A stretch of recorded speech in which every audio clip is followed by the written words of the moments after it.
Welcome to Celeb Scene Central. Remember the time Whoopi Goldberg warned the world about the dangers of an Amazon Alexa AI apocalypse? Well, The View co-host Sara Haines didn't listen.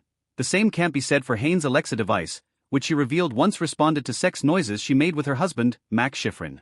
Friday's episode of the talk show included a hot topics discussion on NFL Hall of Famer Shannon Sharpe going live on social media while performing a sex act, with Haines, 46, admitting that, while she's never streamed acts of intimacy with Max, Alexa did try to join in on the fun.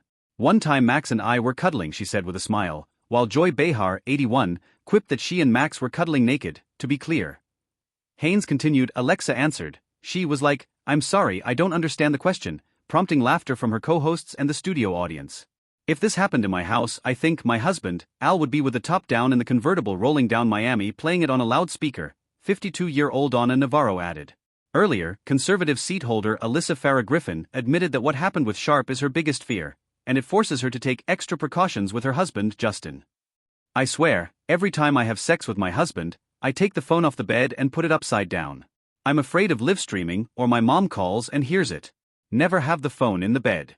It can be in the bedroom, but away from the bed," Griffin, 35, said. "Nightstand down, and locked is the official place." Earlier this week, Sharpe addressed the flub on his Nightcap podcast, saying he was embarrassed by the incident.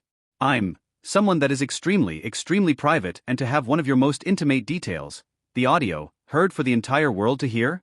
I'm embarrassed for a number of reasons," he said. The View airs weekdays at 11 a.m. Eastern Time/Pacific Time on ABC.